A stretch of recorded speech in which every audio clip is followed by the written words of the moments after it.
Guess what I did? I fixed another pipe. Look at him. Wow, he's so great. See? You can remove it. See, that's like a normal Meerschaum fitting, but I had to cut it a little bit short. It's very janky cut, really. And if I made it any longer, I don't think it would fit inside the curve of this very tiny stem. It smokes beautifully. I thought it would smell a little bit like JB Weld because I maybe did a dumb thing and used JB Weld. I mean, what I like about JB compared to super glue is it's not like really hard and like, there's just the super glue. I don't know, maybe I'm just not able to work with the super glue very well yet. I don't know. But I don't really smell that super gluey, or sorry, the JB Weldy smell anymore.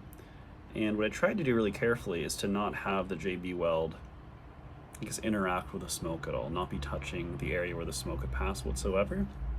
And I think I did an okay job. I mean, how much do people pay for these things? Like, maybe at least $50 for like some estate Meerschaum, right? And I got it for pretty much next to nothing because my uncle already does antiquing and he just gave it to me, which is really nice of him. So obviously I don't really know the YTPC thing very well yet. Like, typically what I do if I want info is I just search on Google and just Google search pipe tobacco forum and then just whatever the info is, like pipe tobacco forum, Meerschaum restoration, or Meerschaum fix stem, me want fix Meerschaum, how me do, like that kind of a thing. And I've never really gotten into the videos that much, other than just watching all of Bear Pipe's videos, and Timber Drifter, who I think he's like he at least got like 5,000 or whatever subscribers, I don't know. But he commented on this video and he sent me a really great video, or he at least told me to go check out Bremen Pipe Smoker, and he had a really nice video on just Meerschaums in general. And I think he's right that it's okay to just handle these like a briar pipe, like just touch the bowl, that kind of a thing. I mean, these are already estates, so they're pretty old, and as in they've been like bumped around. There's little crags and valleys, and it kind of looks like the coloration would suggest that someone was just holding it with their fingers right here, as we all do with these slightly bent shapes. And to be honest, I kind of hate the shape for most briar pipes so far. I mean, this is like my first year smoking pipes, so what I've seen is that my preferences just changed drastically, But there are certain things that I think I've kind of stuck to with preferences. Like I still prefer a thinner stem. Like with this Stanwell Vario, which I have, what do I have it here? I think it's a luxury bullseye by Peter Stokkeby. So what do they call it? Luxury bullseye flake, something like that. And I really like the thin stem on that one. So of course I did the same thing. I thinned out this stem also. It's a little bit hard to tell because of how shiny it got. So it makes me wonder if this is not acrylic, simply because as I was filing it, it looks like a lot of people who make pipes, they use these really tiny files. They're like incredibly thin, tiny little files. And people are saying, hey, get one with a safety edge to it, so it doesn't thin out I don't know if it makes sense. There's a way to thin out accidentally the actual button as you're thinning the stem. And so you have to make safe one side of the file. So I just had to take the file against another file and basically destroy that edge that I wanted to make safe. And it worked really nicely, so I just had to go and very carefully file it down. And now I have a nice thin bite zone. And it's perfect because it's so light. And usually with this partial bend, which isn't a full Oonpal bend, what I don't like is that it hangs far away from my face. So it means that the center of gravity is far away. If the center of gravity is far away for a briar pipe, it just makes it a little bit less comfortable to clench, like with this pipe. This pipe is relatively light, so it still feels very comfortable to clench. But it's like a lot of these, like, you'll see like the Savinelli like 320, like KS. I don't know how I'd be comfortable clenching that thing. That just looks like a sit-down pipe where I just have it in my mouth. You know, that might be, I might have my arm on a table as I'm holding it. Maybe like functional that way. But what sucks is I can't hold the stem, which is just something that I love to do, because I love to hold the stem in different ways. These different pencil grips, all sorts of different interesting ways you can hold the stem of a pipe. Which you can't really do with these partial bent pipes, but I don't know, it's so light that it's so comfortable to clench, and I'm just clenching it all the time. It just feels like the weight has been literally lifted. Just so nice. Wow. Amazing. Another interesting thing about these older Meerschaums, you can't really see it very well, obviously, but if you look from this angle, it's just a hole. It's just a draft hole on the end of the stem. If you look from this angle, it looks like a P-lip. So in some sense, this stem kind of reminds me of a P-lip when I have it in my mouth. The way my tongue interacts with it, it kind of gets out of the way of my tongue a little bit. It's kind of hard to explain. And there's something that I don't even really like about the shape of a fishtail mouthpiece. Something that just looks kind of odd to me. I kind of want to see a very tiny mouthpiece and then a final flare at the end at the bowl. And I think it has to do with just the aesthetic. There's all the aesthetic weight is on the bowl. And it seems to me in pipes, with pipes in general, like all the people always want to look at the bowl and they want to look at it from the side angle. You know, they never want to look at it from this angle. From this angle, if you have a big flare at the top, it just makes you kind of wonder, where does your eye have to go? Like where do you want it to go? Do you want it to go to this thing?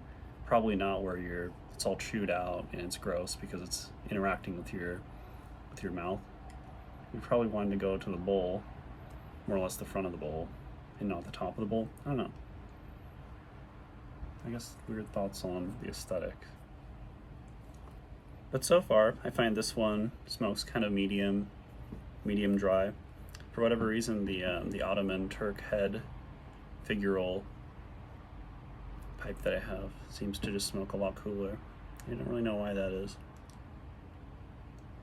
I was told by my local tobacconist that he kind of doesn't suspect that one to be a nicer quality, just the way it's carved and everything. Kind of makes sense. Like, it's not a very detailed carve.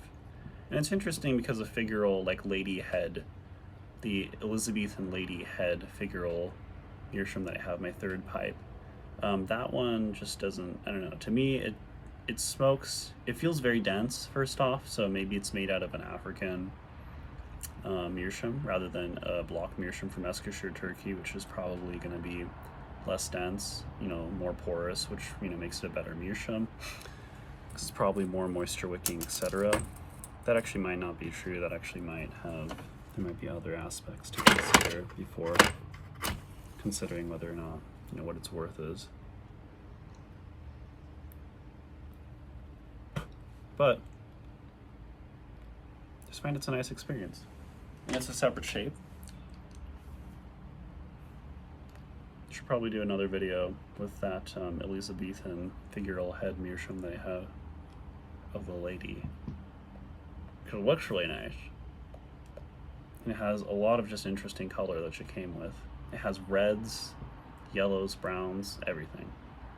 And I had actually cleaned off quite a bit of the like very black caking that was on the very top of it, because it has a lot of little ridges from where it's been carved. And it's a very detailed carve. The Ottoman Turk head that I have, it's not a very detailed carve, but it still feels like, for whatever reason, it just smokes a lot drier.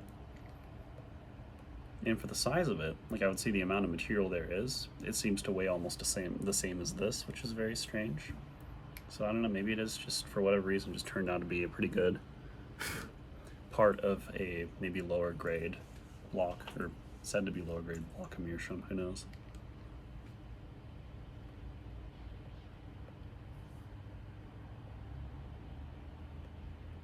And I kind of wonder, like, it's, for whatever reason, I feel a lot less of the tongue bite, the bitey tongue bite feeling of these Meerschaums.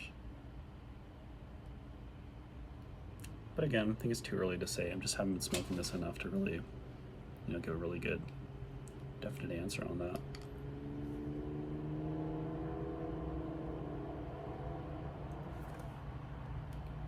I think as per Bremen pipe smokers, I know what you call it, his advice, I think I will just smoke these like other briars and also just bring him lunting, bring them around everywhere. This one came with a case, with its little leatherish case with the velvet on the inside. It's really old, but I don't know, maybe I don't want to use it. Just looks like it's kind of falling apart. Seems kind of like a neat little museum piece to just hang on to for now. And what I'm using right now is these little hard cases that Harbor Freight sells for like $12. It's like a hard case, they're kind of waterproof, and you can just pull out little bits of foam and stick your pipe in there. And I've been using that as my kind of throw around carry case, so that way in the back of my car, as things are flying around everywhere, I won't have any fear of one of these getting smashed. But you know, even if it got smashed, I'm pretty certain there'd be some way to fix it. Honestly, what I want to find someday is a Meerschaum pipe where the mortise area is just completely broken. It's destroyed. It's cracked apart. And what I could do is I could very carefully saw off, or even just sand off completely, down into a lower part of the stem. And then that's where I could just Dremel out and put another fitting there. Kind of neat. And so far, I think, I don't know, I have a tendency to just keep buying pipes, like, you know, 1 or even 2 pipes a month, which is kind of crazy. And luckily all the pipes I've been buying are like, they're estates, which I can get for like less than 50. So I think maybe if I kind of set a thing for myself where I say, well, if I'm gonna buy a pipe, it's gotta be pretty destroyed and I have to do something to fix it up. So that way I can kind of spend more time with it, you know, get more fun out of it, other than just have a pipe, another pipe to smoke. Or maybe I'll set up some other rule, like I gotta sell one to buy one. And to sell one, you gotta fix them up often. Maybe not.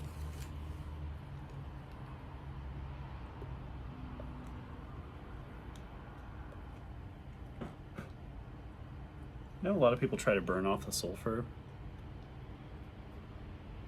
I think the small matches. Maybe I should just smoke matches instead.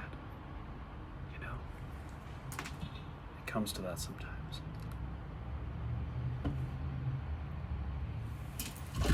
This is great. I love these.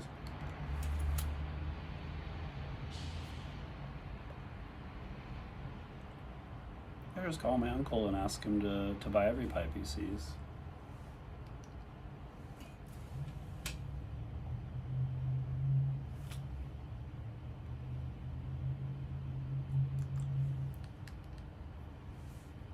All right, bye. Goodbye now.